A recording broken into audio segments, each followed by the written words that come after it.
Mayo y junio hemos hablado de asumiendo cambios de vida, asumiendo cambios de vida.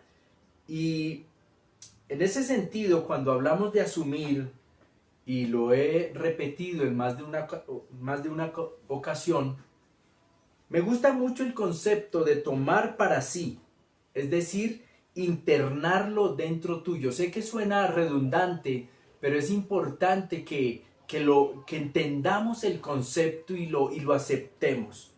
Internarlo dentro tuyo es algo que se mete en tu ser, comienza a ser tú mismo parte esencial de la vida. Es decir, cuando tú asumes algo con todo el criterio y la intención, ese algo se convierte en parte de tu vida, en parte de tu diario vivir, de tu actuar. Eso es asumir. Y en esta mañana vamos a hablar de algo bien especial. Y he titulado la reflexión de hoy, Asume tu adoración. Desde nuestras creencias y perspectivas, nuestra adoración va única y exclusivamente dirigida hacia nuestro buen Dios. Si tú eres creyente, si has entregado tu vida a Cristo y si no lo has hecho, hoy puedes hacerlo. Pero si eres creyente, desde nuestras creencias y perspectiva, nuestra adoración va exclusivamente dirigida a nuestro buen Dios. Adoración es rendir tributo y homenaje. No es solamente una demostración de amor hacia la persona, motivo de adoración, sino que además implica un compromiso con esa persona. Cuando nosotros hablamos de adoración, generalmente enfocamos nuestro pensamiento en cantar, en música, en el cantante cristiano de moda. Pues déjame decirte que cantar es solo una pequeña parte de todo lo que implica adorar, porque adorar es rendir tributo, homenaje, ¿no es cierto? Y demostrar amor y compromiso con la persona, motivo de nuestra adoración, en este caso y exclusivamente Dios. Además, adorar incluye reconocer y dar gracias. Adorar tiene que ver con lo más hondo de nuestro ser y requiere varias cosas. Es decir, adorar no es un acto superficial. Tiene que ver con nuestra intimidad, con lo más profundo, lo más hondo de nuestro ser. Haber nacido en Cristo es importante y por eso te decía que requiere varias cosas el poder adorar. Y lo primero que requiere es haber nacido de nuevo en Cristo. Lo que hace que el Espíritu Santo habite en nosotros. Cuando nacemos de nuevo, el Espíritu Santo es un sello en nuestras vidas y eso hace que Él habite en nosotros. Y el Espíritu Santo nos guía a conocer la verdad. Así podemos comprender quién es Dios y lo que ha hecho por nosotros. Entonces adoramos. ¿Por qué? Porque conocemos. Claro, no podríamos responder a Dios en adoración si no le conocemos. Y es un pensamiento lógico.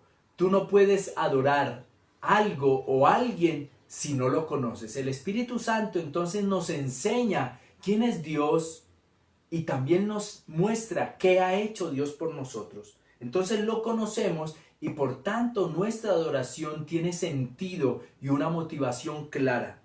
Ahora bien, para adorar se debe tener una mente centrada en Dios y renovada por la verdad. Cuando nuestras mentes dejan de estar centradas en los asuntos materiales, podemos adorar en espíritu, porque a Dios le adoramos en espíritu. ¿Por qué? Porque Él es espíritu. Es decir, cuando nuestra mente está siendo y ha sido renovada, dejamos de poner tanto nuestra atención en las cosas materiales y del mundo. ¿Por qué? Porque vas a notar que la tendencia del ser humano es adorar lo que le brinde bienestar. Hay gente que adora el deporte, hay gente que adora ciertas instituciones o ciertos personajes. Entonces, cuando nosotros logramos centrarnos en Dios y quitar nuestra mente de este mundo y de lo material, podemos adorar y adoramos a Dios en espíritu. ¿Por qué? Porque Dios es espíritu. Añadido a esto, solo un corazón puro, no perfecto, porque no hay un corazón perfecto, desde el concepto que tú y yo tenemos de perfección, no hay un corazón perfecto, pero sí un corazón puro. Entonces, solo un corazón puro, totalmente dispuesto, arrepentido y por tanto humilde puede adorar. La adoración no puede provenir de un corazón soberbio. Es decir, si tú y yo fuéramos personas soberbias u orgullosas, podríamos levantar nuestras manos, podríamos cantar todos los mejores coros cristianos, pero nuestra adoración no pasaría de ser un simple canto. ¿Por qué? Porque es importante tener un corazón dispuesto, puro, arrepentido y humilde. Y la Biblia, vas a encontrar que a través de ella nos enseña una y otra vez cuán importante es desechar el orgullo, la soberbia y toda clase de autosuficiencia. Es necesario reconocer nuestra gran necesidad de Dios. Es decir, la adoración también incluye el hecho que tú reconoces la superioridad, la soberanía de Dios y por tanto reconoces tu pequeñez, tu indigencia, esa necesidad apremiante de Dios. Eso sucede en la adoración. Por eso un corazón orgulloso o soberbio no puede hacerlo. Y debido a nuestra naturaleza, óyeme bien esto por favor, debido a nuestra naturaleza se nos facilita más adorar cuando estamos bien o lo que consideramos estar bien. Tú vas a notar algo, que generalmente empatamos la adoración con la alegría, con el bienestar.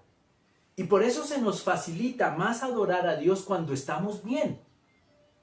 En algunas ocasiones, nuestra disposición a adorar depende de las circunstancias externas. Dicho en otras palabras, no asumimos como verdaderos adoradores. ¿Por qué te digo esto?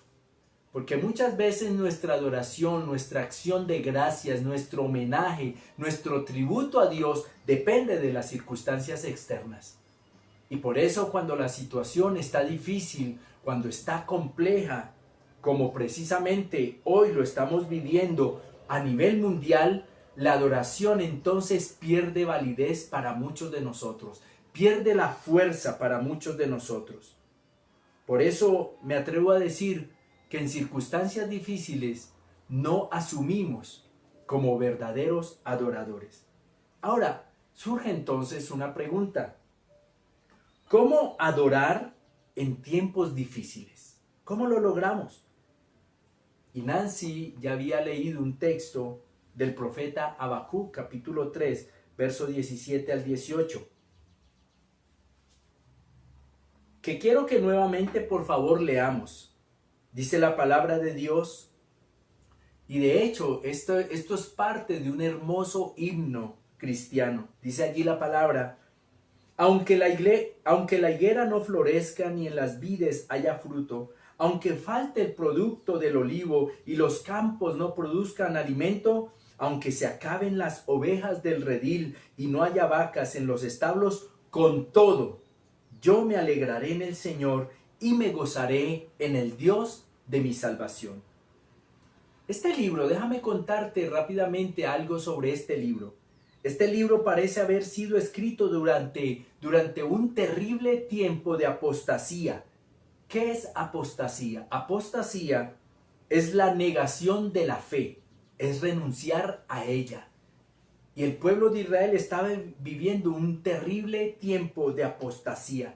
Estaban entregados a sus placeres, a sus negocios, a todo su pecado.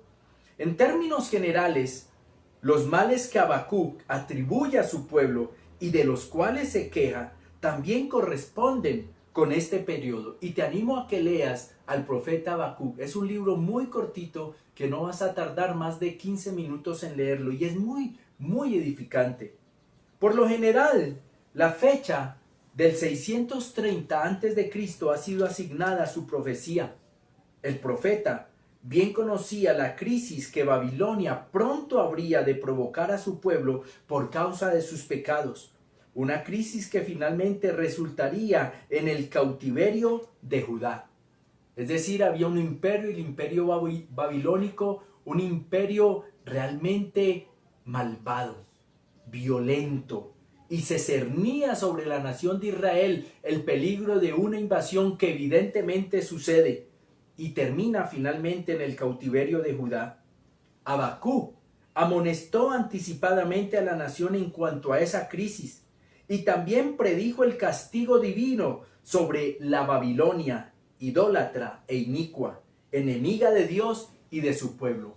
Claro, Babilonia también tendría su parte, pero no era tanto lo que interesaba o competía al profeta. Al profeta le interesaba su pueblo y denuncia el pecado a su pueblo y le hace saber de los peligros que venían encima del cautiverio, de la aridez que venía. El pueblo no hizo caso a las palabras del profeta y por eso cayó cautivo. Seguramente el profeta concluye que debido a las fuertes sequías o arrasados por el ejército del imperio babilónico, se acabarían los rebaños y serían destruidos los cultivos, las higueras, los olivos, el trigo, etc. El futuro entonces era incierto y oscuro. Desde cierto punto de vista, el libro del profeta Habacuc es un libro pesimista, lleno de denuncia, pero también llenos de palabras de castigo, de desesperanza. Sin embargo, al final del libro, que es el texto que hemos leído hoy, vemos que el profeta está confiado en el cuidado y bondad del Señor. Por eso decide que estas cosas no van a quitarle su gozo en Dios. Y no sé si lo habrás notado, pero muchas personas, y quizá tú también, en estos días hemos tenido momentos en los que se nos ha quitado el gozo de Dios, en que hemos olvidado lo más importante que es nuestra salvación y de alguna manera hemos permitido que el pesimismo, la tristeza, la angustia, la depresión llegue a nuestras vidas, robándonos el gozo del Señor. Pues déjame decirte que el profeta está confiado en el cuidado y la bondad del Señor. Yo resumí la actitud del profeta en una frase: él asumió como adorador. Por eso declara: con todo, yo me gozaré en el Dios de mi salvación. Dicho de otra manera, con todo yo adoraré al Señor. Ahora, ¿por qué asumir como adorador en medio de la tragedia, cuando lo más lógico sería quejarse? Y quizá tú y yo en estos días nos hemos quejado. Cuando lo más lógico era autocompadecerse. Y quizá también tú y yo en algún momento hemos sentido pesar por nosotros mismos. Hemos caído en la autovictimización y hemos dicho: pobrecitos nosotros, ¿cómo nos viene a suceder esto? Lo más lógico sería sentir rabia o frustración por la injusticia. Y de hecho, he hablado con algunos y me han manifestado precisamente eso: la rabia, la frustración que sienten en medio de todo este panorama. ¿No sería lo más lógico caer en esa trampa y hacerlo así? Resulta que el profeta, a pesar del panorama tan terrible que se avecinaba, el profeta decide adorar. Y por eso titulé este mensaje: Asume tu adoración. ¿Por qué? Porque la adoración traerá la fe en el Señor y eso nos hace fuertes ante la adversidad. Definitivamente, mis queridos, el Señor es nuestra fortaleza y refugio en todo tiempo. Hay algo sobrenatural en medio de la adoración. Hay algo muy poderoso y es que la adoración trae fe a nuestras vidas, fe en Dios. Y esa fe nos hace fuertes frente a la adversidad. Y evoquemos aquí lo que la Biblia declara en el Salmo número 23. Aunque ande en valle de sombra de muerte, no temeré mal alguno, porque tú estarás conmigo, tu vara y tu cayado me infundirán aliento. Cuando tú y yo asumimos como adoradores, lo primero que sucede en nuestras vidas es que nuestra fe es alimentada y es fortalecida. Pero además de eso, asumimos la adoración porque la adoración da algo muy poderoso: confianza. Confianza en Dios y en su cuidado aún en tiempos difíciles. Confiar en el Señor, déjame contarte algo, es una decisión personal. Y debemos tomarla desde lo profundo de nuestro ser. Por eso al principio dije que la adoración nace en lo más hondo de nuestro ser. Es decir, si tú tienes una relación con Dios profunda y estable, es totalmente posible que surja la adoración. ¿Por qué? Porque es una decisión personal que tomamos desde lo más profundo del corazón.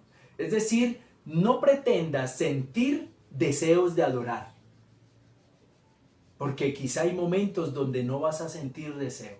Debes tomar la decisión de adorar, ya que de esta manera se garantiza la firmeza que tendremos ante las adversidades del futuro. En el camino de la fe en Dios aparecen adversidades u obstáculos que debemos superar. Por eso estamos en contra de la teología de la superfe, porque la superfe te hace creer que no hay adversidades, que no hay dificultades, pero Dios nunca dijo tal cosa. En el camino de la fe en Dios aparecerán adversidades y debemos superarlas. Y tal vez algunos de estos tiempos sean tiempos de escasez, como quizá tú y yo los hemos vivido, como le sucedió a Israel y al profeta Habacuc.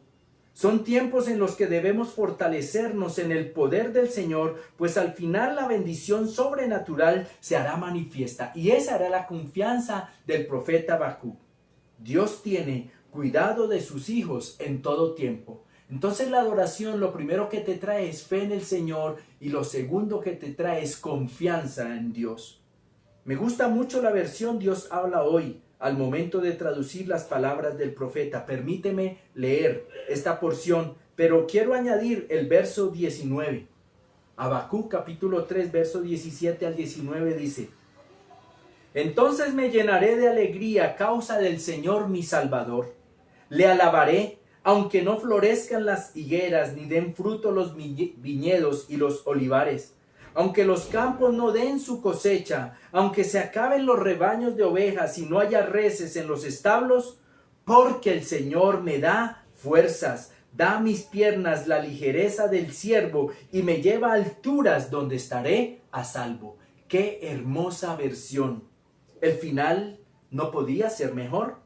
El profeta asegura, a pesar que la calamidad es inevitable, el Señor le dará fuerzas.